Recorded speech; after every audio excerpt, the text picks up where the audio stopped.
This is the story of Final Fantasy XIV, Heavensward, Part 1 of 2. Now we left off at the end of a Realm Reborn patch content, where the Sultana was assassinated and the Ascians were accused of it. Raubahn was thrown into prison, the hero and Alphinaud managed to escape to Coerthas, and the whereabouts of the remaining Scions is unknown. Heavensward begins where the hero, Tataru, and Alphinaud discuss the situation at Camp Dragonhead. Let's get started. So long as we have these specious accusations hanging over us, we will struggle to achieve anything. Lord Haurchefant enters the room. Full well do I understand your desire to clear your names. He says not to worry because he has allies. Count Edmond has decreed that the three of you be taken in as wards of House Fortan. Under our patronage, you shall be granted access to the city proper. The Scions have been given access to Ishgard and will be allowed to use Manor Fortan as their base of operations. Alphinaud offers his humblest thanks. To Ishgard then. Together.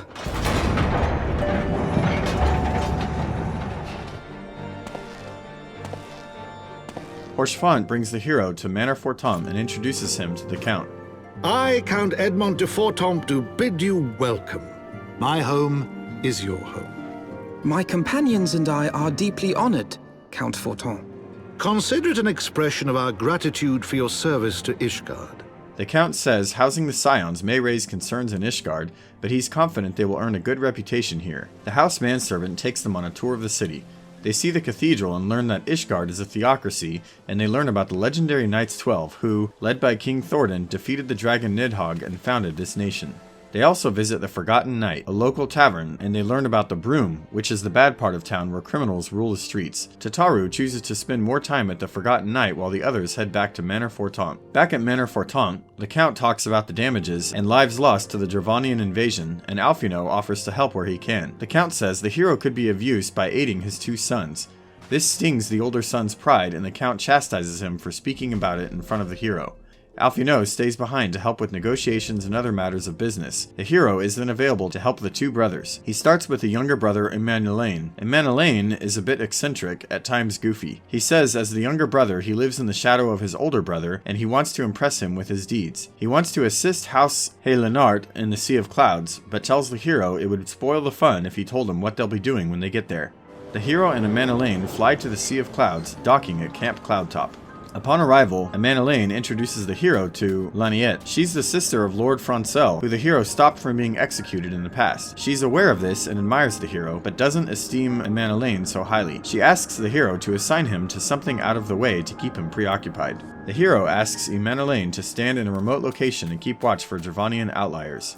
Back to Laniette, she and fellow knight Marielle tell the hero of a local beast tribe called the Vanu Vanu, and ask the hero to scout for them. On the road, the hero encounters a few and they attack him, but he fends them off. After this, the hero speaks with Emmanellain and he's itching for more adventure.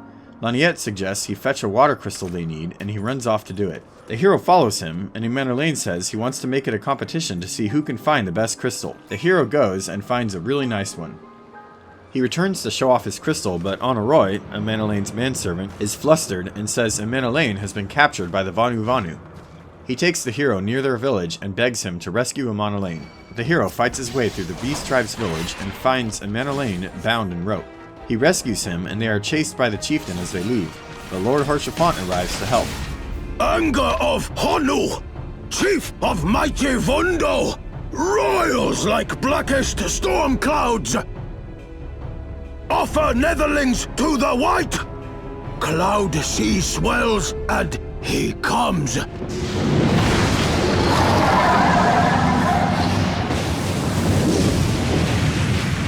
Mighty Bismarck, Lord of the Mists! The hero and the Ishgardians attempt to flee but are surrounded. Damn! Just then, Sid arrives to the rescue.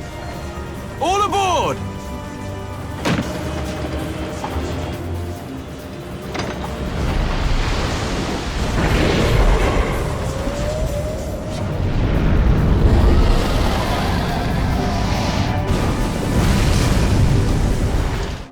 Back at Camp Cloudtop, Sid explains he's here because the Holy See, that's the church and government of Ishgard, has commissioned him for some technical help. He regrets to say he can't stay and chat any further though, as he has work to do. The hero then updates Laniet about Emmanellain and about the primal they caught a glimpse of. Haurchefant points out that tempering may be the reason the Vanu Vanu are so aggressive lately. Laniet thanks the hero for all his help and they return to Ishgard. Back in Ishgard, the hero speaks with Emmanellain in Manor Forton. He whines about the challenges of being a hero after his father chastised him for putting people in danger at the Sea of Clouds. After he runs off, the hero speaks with the older brother, Artoirel. He apologizes for his earlier outburst and says he'll be happy to work with the Warrior of Light. He says the task is to assist houses Durandare and Ysayle at Falcon's Nest. At Falcon's Nest, the hero is introduced to Sir Redwald, who says ever since the Calamity, this area has had endless snow, was left abandoned, and is now a haven for heretics. The Holy See has tasked him to help reclaim the land, and there is plenty of work to be done. The hero helps with a few menial chores, like delivering a package and slaying some ice sprites, then returns to Falcon's Nest. Back in Falcon's Nest, Redwald asks the hero to help search for some missing knights. The hero and Artoirel find one of the missing knights as he's being attacked by heretics. After rescuing him, they decide to split up. Artoirel will escort the knight to safety, while the hero can pursue the heretics and hopefully find their hideout. The hero follows their tracks quickly as the snow slowly obscures them. He ends up at an abandoned house, and as he enters, he's attacked by several of them. After he dispatches the heretics, Lady Iceheart steps in. Looking for me, I presume. Mini Midgard Sormir appears and says she knows the truth. Iceheart is shocked to see him accompanying the hero, but he responds. Alike in gifts, yet set upon different paths. Like you, I have been blessed with the Echo. She explains that after the Calamity, this land became drenched in snow, and her visions from the Echo led her to Dravania, where she met the great worm Hraesvelgr, who exposed her to a forbidden truth. I was chosen to deliver this revelation to the people. To bring dragon and man together as they once were, and should ever be. The hero asks about attacks on innocent people, and she says some of this is beyond her control, but she is dedicated to her cause. Thou canst not comprehend the violation, the outrage, the fury. I will see this cycle broken, and peace restored.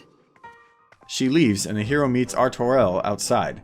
He's excited that the hero has discovered their lair and that they are now on the run. They return to Falcon's Nest, and Sir Redwald is also thrilled about what they've accomplished in regards to the heretics. They head back to Ishgard. Back at Manor Forton, Artoirel says the hero lives up to his reputation, as everything Lord Haurchefant said about him turned out to be true. Artoirel leaves, and Count Edmond enters. He lavishes him with praise and says he's brought honor to House Forton, but suddenly his manservant interrupts. My lord! What is it? Speak. Pray forgive the intrusion, my lord, but I bring grave tidings. Master Alphinaud and Mistress Tataru have been detained on suspicion of fomenting heresy. What? Explain. He explains that Alphinaud was arrested by Sir Grenaud of the Heavensward after he was asking too many questions around the tavern. The Count says Grenaud is a knight of House Ysayle and remarks about petty rivalries between the houses. The hero leaves to speak with Sir Aymeric, who says the charges are ludicrous. He says he doesn't have the authority to change it, but there is another option. Under Ishgardian law, one can request a trial by combat which pits the accuser against the accused. Moments later in court, we are gathered here today under the watchful gaze of the Fury to ascertain the guilt of 2 souls in a trial by combat. Petitioners, step forward. Grenaud and a fellow Heavensward knight step forward to accuse Alphinaud and Tataru of consorting with heretics. Then the accused are asked to respond. I, Alphinaud Leveilleur, am innocent of this charge and claim my right to trial by combat. I, Tataru, am innocent of this charge, but I am no warrior and cannot fight. So, I claim the right to name a champion. The judge confirms her right to do so. Who will stand for this woman?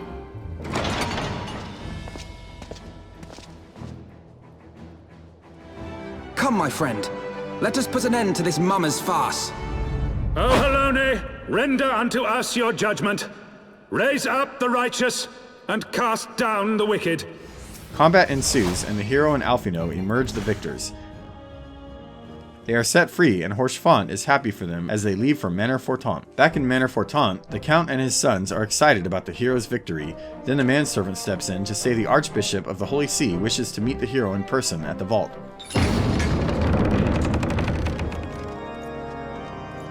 Your Eminence, it is my honor to present to you the Warrior of Light.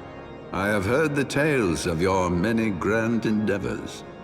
I am Thordan VII, Archbishop of the Ishgardian Orthodox Church, and I bade you come here that I might offer my personal apologies. He and a Heavensward knight apologize for the false accusations of heresy. An unfortunate misunderstanding born of an earnest desire to serve Ishgard, but one which should never have occurred. He then requests to speak to the warrior in private, so everyone else leaves. Now, tell me, young man, what do you know of the Ascians? He continues before the warrior responds, saying they offered to help him against the dragons. He says he would never become their puppet, that he's playing along to learn what he can about them. He says they fear the warrior of light, and together they can stop them. The hero regroups with Alphinaud at Manor Forton and tells him about the meeting with the Archbishop. By the gods! The Archbishop freely admits to consorting with Ascians. So, their ambitions extend to Ishgard as well. Then Tataru says she's heard news that Raubahn is set for execution in Ul'dah. We cannot permit this execution to take place. We must save Raubahn. Alphinaud then says they have a stout ally in Limsa Lominsa, so they head there to hatch a plan to rescue Raubahn. Friends, 'tis good to see you safe and well. I will admit I had not counted on you seeking, let alone finding refuge within the Holy See, but full glad was I to learn that you had. They find that the Sultana's death and the Scion's accusation have still not been made public. She says she can't send troops to Ul'dah, but she's already enlisted her Doman allies to find where he's being held. The Doman contact says Raubahn was taken to Halatali, so they head there immediately and meet with Ysayle outside. Hozan, the three of us shall attend to the Flame General's rescue. Pray, draw away the guards by the entrance. Take Dawade and Higiri with you.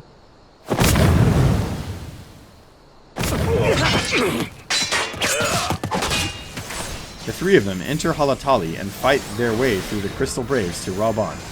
As they free him, Ilberd approaches and attacks, but the heroes defeat him. It is over, Ilberd. Lay down your arms and surrender yourself to justice. Justice for what exactly? 'Twas not I who assassinated the Sultana, boy. Ilberd tells the Warrior of Light he's just a pawn used by everyone else, just like himself. If we ourselves are not free to think and to act, how are we ever to reclaim our homeland? Know this. There is nothing I would not give to take back Alamigo. Nothing! He flees, and Ysayle advises letting go.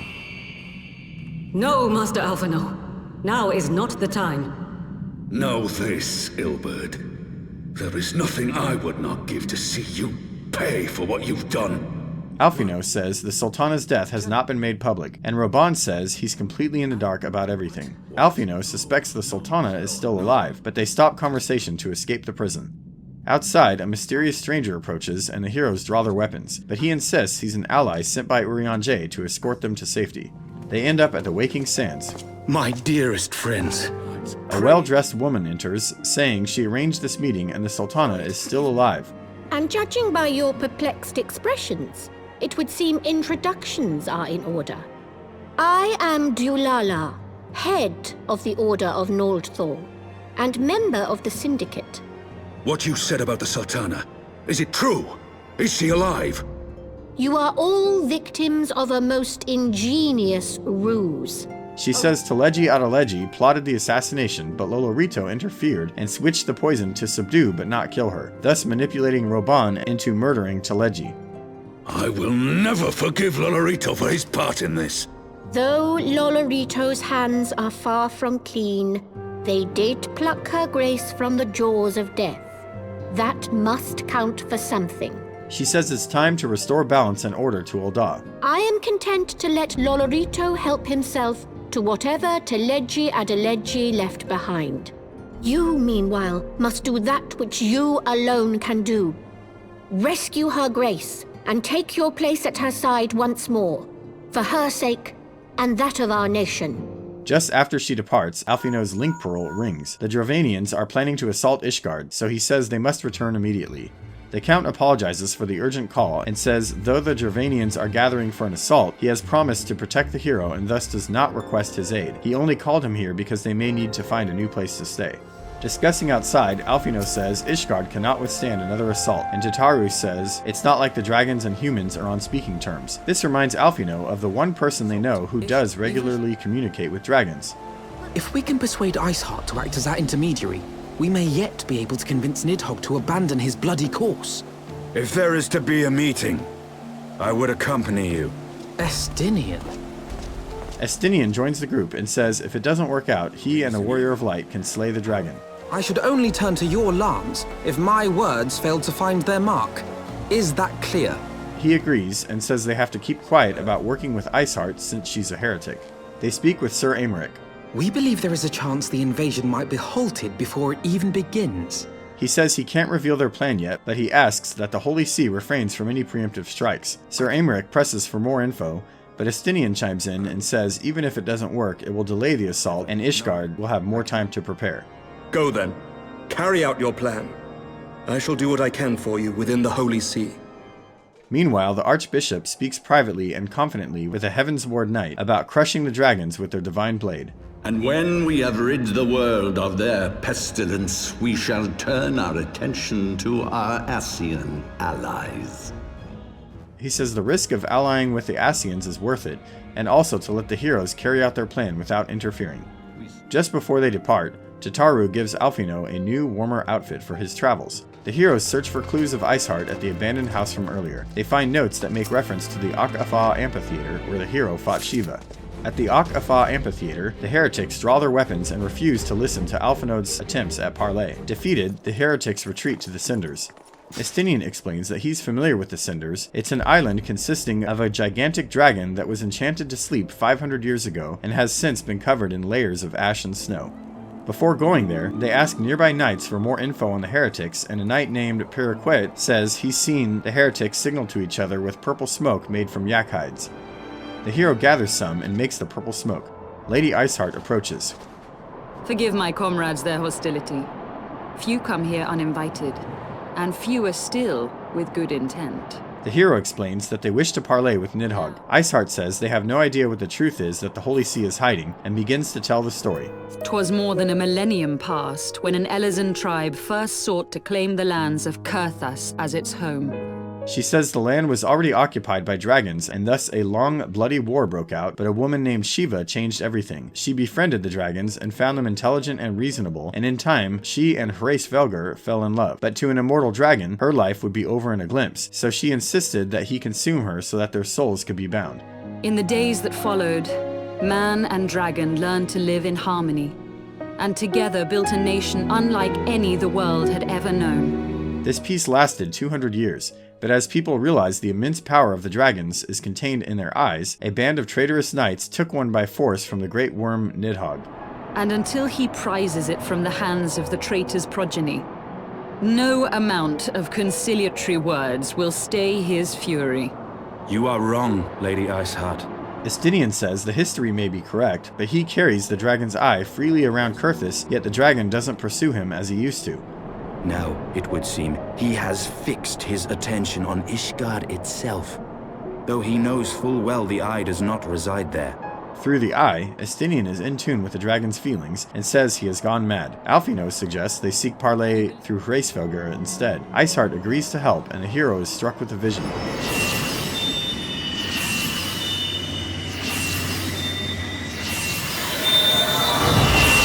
Mini Midgard Sormir appears and notes that Hydaelyn's blessing appears to be returning. Iceheart reveals her true name, Ysayle, and the heroes enter the Dravanian Forelands. Their first stop is a remote village named Tailfeather, where a man named Marsacham tells the heroes about the local beast tribe, the Nath. He says they are very aggressive these days and they swarm this land. Estinian suggests they fight through them and make their way to Sohm, and everyone agrees. They travel the road to Sohm and fight many Naths along the way. At an ancient ruin, Ysayle points out that a broken statue is a remnant from a time when humans and dragons lived in peace. Estinian says she's spreading heretical lies. Alphinaud says they have to put their differences aside for the good of the mission. At a courtyard near Sohm, Ysayle calls out to a dragon. Vidofnir! Speak that I might know thy plight. She explains they seek to end the war with the dragons. How am I to believe thee, little one, when thine own companion beareth Nidhogg's stolen eye? Have care, dragon, or I shall gouge out one of yours. You forget yourself, sir. We are here on a mission of peace. She asks the dragon if they may enter Sohm, and Vidofnir says no, as the dragon can need her protection from the Nath's god. Alphinaud says they could slay the threat for them. 'Tis beyond thee, mortal, but thou art welcome to try, nonetheless. The dragon leaves, and as Estinian and Ysayle continue to bicker, Alphinaud says they need to slay the primal. They approach the Nath's village bearing gifts and meat so that they will speak peacefully. Alphinaud asks about their god, and the Nath explains that black-robed men taught them how they may be protected by the dragons by summoning their god. But he and the Naths in this village have grown to hate this god. Ysayle and the hero agree to face him. They head to where the tempered Naths reside and fight their way through masses of them until reaching their lair, where they are captured and offered to this god as a sacrifice. These feeble fleshlings dared to invade Nathlands. We wished only to learn the reason you wage war against the dragons. Never before have the Nath risen up in such numbers, and never yet with you at their head. Why do you lead them to war? Their god Ravana says battle gives him purpose, so Ysayle says she challenges him to a fight and he agrees. She draws upon nearby ether to transform into Shiva and they fight, but she loses. I thought myself stronger. The Warrior of Light draws his weapon. Mayhap thou will provide more sport than thy feeble companion. The hero faces down Ravana at Thok as Thok.